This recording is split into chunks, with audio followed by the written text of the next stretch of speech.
Place à présent à l'invité de ce magazine du dimanche et nous recevons, comme nous l'avions dit à l'entame de cette édition, Monsieur Célestin Koala. Vous êtes le directeur général du logement et du cadre de vie. Et avec vous, pendant un quart d'heure, nous allons parler du contrat de bail à usage d'habitation.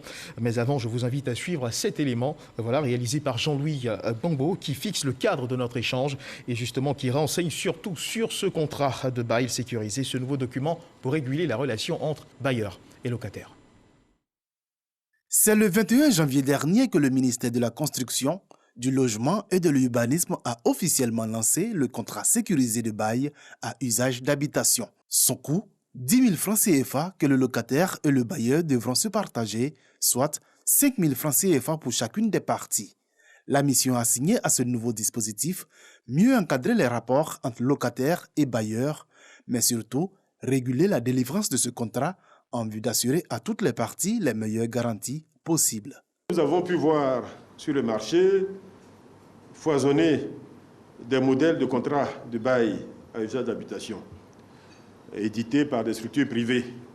À la réalité, ces contrats n'offrent pas toutes les garanties prévues par la loi. Ces contrats ont même, dans certains cas, été la cause de litiges entre le bailleur et le locataire. Le nouveau contrat de bail se veut un document officiel, authentique et sécurisé. Dans le cadre de la lutte contre la cherté de la vie, le ministère de la Construction, du Logement et de l'Urbanisme a élaboré un contrat de bail à usage d'habitation et qui reprend toutes les dispositions pertinentes et essentielles du Code de la construction et de l'habitat. Le contrat de bail sécurisé dure 1 an et est reconductible si les deux parties sont d'accord. Il indique entre autres que le bailleur dispose d'un délai de 30 jours pour le remboursement de la caution. Le locataire ne peut céder son bail ni sous-louer ou laisser à la disposition de tiers les lieux loués et le loyer ne peut être révisé que chaque 3 ans. Alors, monsieur le directeur général du logement et du cadre de vie, comme on vient de le voir dans cet élément de Jean-Louis Bambo, ce document présente des avantages pour les deux parties, bailleurs et locataires. Et l'un de ces avantages, on dira le principal, c'est bien sûr d'aider à régler les litiges à répétition constatés entre les deux. Vous confirmez? Oui, tout à fait. Je voudrais déjà vous remercier à nouveau pour l'opportunité que vous donnez au ministère de la Construction, du Logement et de l'Urbanisme, à monsieur le ministre Bruno Nabagno-Koné, d'expliquer une fois encore à nos compatriotes, de sensibiliser nos concitoyens sur l'intérêt de ce contrat de bail usage d'habitation sécurisé. C'est toujours l'occasion d'informer, et donc merci encore pour l'invitation de ce matin et dire qu'effectivement, il va venir éteindre beaucoup de litiges puisque certains contrats étaient soit falsifiés, ils étaient faits sur du papier qui n'était pas sécurisé, ils n'étaient pas enregistrés, etc. Et c'est face à cette situation-là que le ministre a décidé, n'est-ce pas, de faire ce contrat de bail sécurisé pour les Ivoiriens, pour les bailleurs et pour les preneurs. Alors j'espère également que vous conviendrez avec moi que son application sera effective si et seulement si l'État exige uniquement ce type de contrat pour toute habitation se trouvant sur toute l'étendue du territoire. L'État en a-t-il les moyens? Oui, naturellement, il y a deux choses. À partir du moment où ce contrat de bail usage d'habitation est tiré de la loi 2019-576 du 26 juin 2019 portant code de la construction et de l'habitat, c'est donc une contrainte. Donc, nous allons naturellement exiger que ce soit ce contrat qui soit utilisé. Maintenant, quant à la question du contrôle, vous savez, je rappelle assez souvent que tout ce qui porte sur la loi, tout ce qui porte sur le respect de la loi doit être d'abord une action citoyenne. De ce point de vue-là, je vous cite par exemple l'interdiction de fumer dans les lieux publics. D'accord. On doit non seulement en être conscient, mais on doit le prendre comme quelque chose de bien, non seulement pour soi-même, mais aussi pour ses voisins. Donc le respect de la loi est tel que ça doit venir de soi-même. Il faut pas partir du principe que l'État doit à chaque fois se donner les moyens de faire contrôler naturellement. Je l'ai dit à plusieurs reprises, notre pays n'aura jamais les moyens de mettre un policier devant chaque immeuble, devant chaque appartement, pour s'assurer qu'après avoir échangé, après avoir discuté, un contrat de bail a été signé.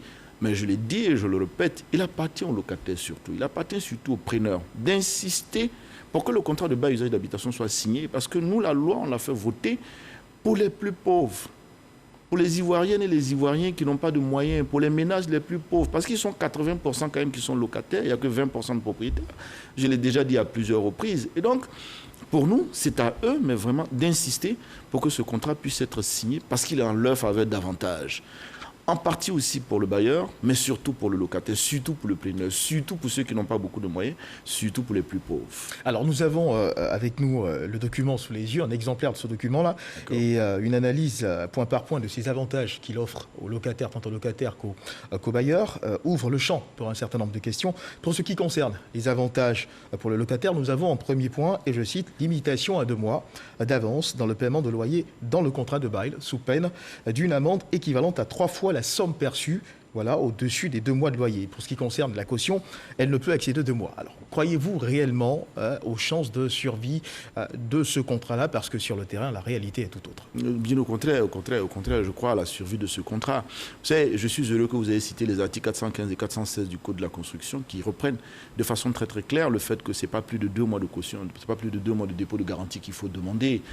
Vous savez, en 2018, lorsque notre Assemblée nationale a voté cette loi sur le bail et usage d'habitation, qui a été reprise ensuite à travers le Code de la construction, beaucoup d'Ivoiriens nous avaient interpellés déjà au niveau du ministère de la Construction sur le fait que certains bailleurs ne respectaient pas, n'est-ce pas, la loi. Et c'est le cas. Commençaient à ne pas respecter la loi. C'était 1 an en arrière. Parce que aussi, en partie, l'amende n'était que de 200 000 francs. Sur cette base-là, en décembre 2019, nous avons pris l'annexe fiscale 2019-1080 du 18 décembre 2019 pour faire passer cette amende à 3 fois le trop perçu. Moi, je peux vous dire que depuis lors, on reçoit de moins en moins de plaintes. On reçoit beaucoup plus des Ivoiriens qui disent qu'ils ont... On connaît beaucoup de gens qui disent oui, ça commence à être respecté, etc. Donc, il est bon aussi de dire que c'est une loi qui date juste d'1 an. Voilà, non, il ne faut pas se décourager. Il faut continuer d'insister. Il faut continuer de sensibiliser et naturellement sanctionner parfois quand ce sera nécessaire. Mais je suis convaincu qu'avec les associations de consommateurs, avec la sensibilisation, avec le fait que cette loi est faite pour la majorité, est faite pour le grand nombre, on va y arriver tout doucement. Et puis tous les bailleurs ne sont pas, ne donnons pas le sentiment, ne donnons pas l'impression que de façon systématique, a priori, tous les bailleurs vont refuser de respecter la loi. Mais avec ce contrat, qu'est-ce qui change véritablement de ce qui se faisait auparavant? Ce qui change, c'est 2 choses essentielles. La première chose, c'est d'abord le fait qu'anciennement, les contrats de bail, le contrat n'était pas sécurisé. Quand j'ai dit qu'il n'était pas sécurisé, c'était à la limite sur des feuilles volantes, etc. Et on pouvait le falsifier, d'accord? Ça, c'est la première chose. La deuxième chose, c'est que l'ensemble des articles de loi qui sont contenus dans le Code de la construction et de l'habitat, tous ces articles de loi sont repris dans le contrat. Et donc, naturellement, ça permet de sécuriser davantage. On ne signe pas simplement, il est clairement... On va rappeler les articles de loi. Et la dernière chose, c'est aussi l'enregistrement. Ce n'est pas simplement une légalisation, c'est aussi d'enregistrer dans les services des impôts ce contrat-là. Et je rappelle que l'enregistrement est à la charge du bailleur et pas du locataire. Donc, après avoir retiré les 2 contrats à hauteur de 5 000 francs chacun, eh bien, c'est le bailleur qui fait enregistrer le contrat et qui remet la copie du preneur. Donc, voilà beaucoup d'avantages quand même liés à ce contrat, sans compter que, par exemple, ce contrat enregistré devient automatiquement opposable au tiers. C'est-à-dire qu'en dehors du bailleur, eh bien, vous avez l'occasion, l'opportunité de dire à quelqu'un, je vous donne un exemple simple. Mettons que, par exemple, le bailleur cède l'immeuble ou le local à quelqu'un d'autre. Parce que vous avez fait enregistrer le contrat, il reste valable. Il est opposable à ce tiers-là. Or, si vous ne l'avez pas fait enregistrer, le nouveau propriétaire, entre guillemets, le nouveau bailleur, entre guillemets, ne se sent pas concerné du tout par ce que vous avez signé avec l'ancien. Et donc, vous êtes à nouveau à la merci, j'allais dire, de ce nouveau bailleur-là. Tout ça, c'est pour dire que l'enregistrement du contrat est essentiel et il est bon pour les preneurs. Alors, une question qui revient souvent quand on parle justement de ce contrat de bail-là. Oui. Alors, un cas pratique. Prenons un locataire qui est dans le besoin, face à une urgence. Est-ce qu'il peut exiger le contrat de bail, justement, à son bailleur, à son propriétaire? Voilà. Est-ce qu'il peut exiger ce contrat de bail? Oui, naturellement. Je voudrais dire... Et si le propriétaire, justement, dit qu'il, lui, a le pouvoir de décider, eh bien, prend sur lui de donner sa maison à un autre locataire qui ne l'exige pas dans ce type de figure-là. Quelle est la réaction? Évidemment, le conseil que je peux donner à nos concitoyens tout de suite, c'est de ne pas partir du principe que comme je suis dans l'urgence, je ne vais pas faire signer un contrat, je ne vais pas insister pour avoir un contrat. Non, bien au contraire. Si vous partez de ce principe-là, les conséquences après dans les 8 mois, les 1 an, les 2 ans qui suivent, vont être extraordinaires. Et vous allez bien regretter d'être parti du principe que parce que vous étiez dans l'urgence, parce que vous étiez pressé, parce que l'offre est inférieure à la demande, et donc je me suis empressé d'accéder à ce que le bailleur a voulu. Non, moi je dirais plutôt, mais vraiment en termes de conseil, si à la limite, puisque le contrat n'intervient qu'après, j'allais dire la conclusion des échanges verbaux, c'est parce que nous sommes tombés d'accord, moi preneur et vous bailleurs, qu'il y ait un contrat qui va être signé par la suite, d'accord, ne serait-ce que sur la base du coût du loyer. Donc j'allais dire à la limite, si vous êtes dans une situation où un bailleur ne veut pas du tout signer ce contrat, moi je vous conseillerais avec insistance de chercher un autre loyer, un autre local, pardon, quitte à ce que, à la limite, il soit, j'allais dire, à la limite légèrement en dessous de ce que vous avez souhaité. Prenez votre temps. Prenez votre temps, mais ne partez jamais du principe que vous êtes trop pressé, c'est trop urgent, etc. Bien que je peux comprendre qu'il y ait des situations d'urgence dans certains cas, mais ne partez pas de ce principe-là pour ne pas faire signer un contrat. Mais est-ce qu'il existe... Les avantages que vous avez en signant ce contrat sont extraordinaires. Mais est-ce qu'il existe un moyen de faire pression sur le bailleur? C'est difficile à dire. La meilleure solution, naturellement, c'est de faire en sorte aujourd'hui que l'offre soit supérieure à la demande. Oui, c'est la meilleure pression. Mais pour le moment, je voudrais dire aussi qu'à partir du moment où nul n'est censé ignorer la loi, c'est clair. Donc, à partir du moment où il y a une loi, la 2019-576 portant sur le code, à partir de laquelle nous avons tiré ce contrat de bail-usage d'habitation, c'est une contrainte. Il faut Mais quand cette loi n'est pas respectée, qu'est-ce qu'il faut faire? Quels sont les recours qui s'offrent justement aux locataires? Alors, il y a deux choses. Il y a le fait qu'on n'a pas respecté, par exemple, les 2 mois de caution. Ça, c'est une chose. Je vous ai dit tout à l'heure qu'à travers l'article 415 et 416, il y a une amende. Il y a une amende de 3 fois le trop perçu. Si, par exemple, le dépôt de garantie était de 400 000 et que vous avez pris 2 millions, ça fait une différence de 1 600 000. Effectivement. Eh bien, vous allez payer aux impôts 3 fois les 1 600 000. Parce que c'était un trop perçu, indûment perçu. D'accord? Ça, c'est une chose. Donc, il y a une amende à ce niveau-là. Maintenant, au risque de me répéter, si éventuellement un bailleur refuse systématiquement, malgré votre insistance, de signer ce contrat de bail avec vous, je conseille d'aller simplement, et purement et simplement, aller rechercher un autre local, même si ça peut paraître un peu plus difficile. Vous êtes protégé pendant 3 ans quand même s'il est vrai que le contrat de bail, lui, dure 1 an et qu'il est reconductible, mais pendant 3 ans, vous avez beaucoup d'avantages. Il ne faut vraiment pas accepter de rentrer dans un schéma où on va travailler avec, je vais dire, simplement sur la base du verbal. Rendez-vous compte que si vous allez dans un schéma comme celui-là, où parce que le bailleur n'a pas voulu signer, vous également, vous n'insistez pas, par exemple 3 mois après, 4 mois après, ou même la semaine qui suit, il peut augmenter le loyer, il peut vous expulser, vous êtes à sa merci en un mot. Alors parlons à présent du coût des exemplaires. Ils sont à 5 000 francs à l'unité, donc 10 000. Alors que répondez-vous à ceux qui affirment que c'est un autre moyen d'estorquer de l'argent aux contribuables? Je pense que c'est excessif, le thème estorquer. D'ailleurs, est-ce qu'il n'aurait pas été mieux de le rendre gratuit? Oui, vous savez, le synonyme de estorquer, c'est escroquer. Hein, pour moi, c'est excessif, c'est exagéré. L'État n'escroque pas nos concitoyens, pas du tout. Bien au contraire, l'initiative a été prise pour protéger les plus faibles.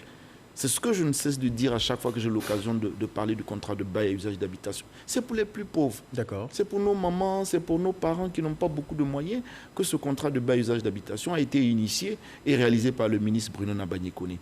Et donc, il n'est pas cher du tout. Vous savez, je dis assez souvent, imaginez que vous ne partiez pas avec un contrat. D'accord. Que vous partiez du principe que certaines associations de consommateurs vous auraient dit que c'était cher. Pour 5 000 francs, vous en avez pour au moins 1 an. Si vous n'avez pas de contrat, imaginez que par exemple le propriétaire mette 20 000 francs, fasse une augmentation de 20 000 francs sur votre loyer. À la fin de l'année, ça fait 240 000. Compte 5 000 qui vous auraient protégé. Mais au-delà de la question de l'argent, prenez un pauvre citoyen qui habite, par exemple, au Dokui, à Cocody, par exemple, chez nous. Mais lorsque vous n'avez pas signé de contrat, en plein milieu de l'année scolaire, le bailleur a la facilité, puisque c'est verbal, il n'y a rien d'écrit, ce n'est pas signé. Le bailleur a la capacité de vous expulser. Mais quand il vous expulse, les conditions ou les conséquences immédiates, c'est quoi? C'est d'abord qu'il fallait trouver un autre local. Donc évidemment, il faut mobiliser à nouveau des ressources en termes de caution et en termes d'avance, même si ce n'est que 2 mois, 2 fois. Mais c'est surtout du temps pour trouver un autre local. C'est aussi probablement l'augmentation de votre transport au quotidien parce que vous avez choisi ce local en raison du fait que votre lieu de travail n'est pas assez éloigné, parce que vous avez choisi ce local, vous avez vos enfants qui vont à l'école juste à côté, mais c'est tout ça que vous allez refaire. Alors, 5 000. Une dernière question rapide. 5 000. Une dernière question rapidement. 5 000, c'est beaucoup pour certaines bourses. Non, c'est sûr, j'en suis conscient. Une dernière question rapidement. Les coûts de légalisation de ces documents sont-ils inclus dans les 10 000 francs? Non, ce n'est pas inclus dans les 10 000 francs. Ce n'est pas dans les 5 000 francs que chacun doit payer. Le coût d'enregistrement au niveau des impôts n'est pas inclus dans les 10 000. Alors, nous sommes au terme de notre entretien. Y aura-t-il un aspect que vous, monsieur lequel vous aimeriez revenir rapidement avant de conclure? Oui, premièrement, la sensibilisation.